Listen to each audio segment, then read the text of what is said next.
tout un travail auprès de la population, on distribue en des tracts et Ouais, je sais, on sent que les Dijonais nous soutiennent.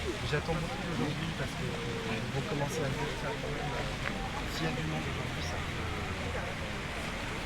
Les filles, il y a des jeux si vous voulez, là, il y a des super trucs, là, c'est la caravane des jeux qui est là.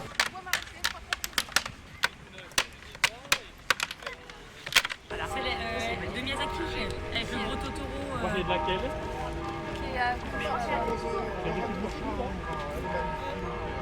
De ce côté-là.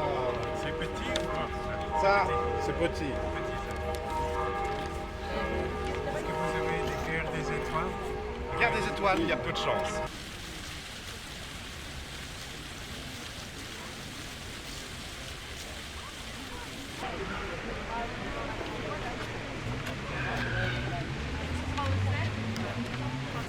On rencontre des gens et on peut avoir l'occasion de tomber sur des films vraiment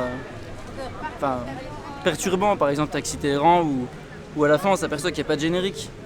On s'aperçoit que le mec il risque sa vie pour le cinéma.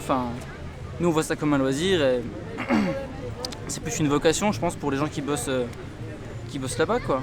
Donc voilà, moi je suis venu ici aujourd'hui pour essayer de participer au maintien de ce pilier culturel. C'est un pilier culturel pour Dijon je pense, qu'il faut garder.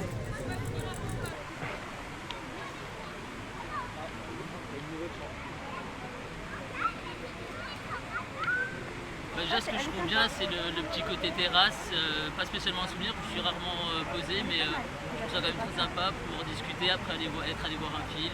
Et j'adore en fait ce cinéma, il passe vraiment des films qu'on voit pas partout, par exemple tout ça.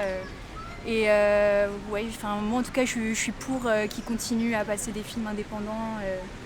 J'aime bien les petites salles. Je trouve que justement c'est vachement convivial par rapport aux grandes salles ou même aux tout ça. Puis en version originale c'est mieux, on a plus le jeu des acteurs, tout ça, donc c'était sympa et du coup depuis dès qu'il y a un film on regarde en priorité l'Eldorado et puis après les autres.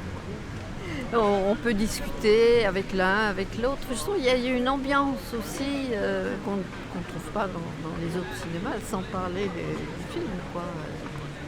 Et je voudrais bien que l'Eldo continue. Ah oui.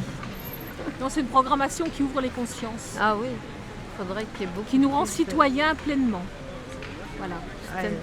C'est un très très bon cinéma. Et le cousin Jules, on était 3, 4. Oh, le cousin Jules, c'est magnifique. Adoré, moi aussi, j'ai dit à Mathias, c'est vraiment le genre de film que j'aime. C'est cette forge, quoi. Ce sont des choses comme des réalités qu'on ne voit plus. Et ça me faisait prendre conscience du temps. Du temps qu'à ce moment-là, on laissait passer, on le voyait passer. Maintenant, j'ai l'impression qu'on est toujours dans l'instantanéité, dans la vitesse. Pourquoi faire, d'ailleurs, on se demande. Une espèce d'avant-garde, moi je dirais, dans ce film. C'est drôle de dire ça. Toutes ces rencontres, tous ces spectacles qu'on voit, tous ces débats, c'est quelque chose qui nous fait grandir.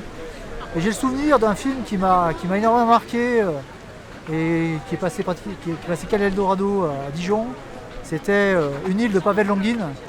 Et du cinéma comme ça, il faut qu'il soit présent à Dijon parce que les habitants seront un peu plus, s'élèveront intellectuellement. Voilà, donc il faut que l'Eldorado vive et que de nombreuses personnes continuent à fréquenter ce lieu magique. Et le dernier film qu'on a vu ensemble, c'était à l'Eldorado, c'était, tu sais, raconte le film. Chenille au mouton?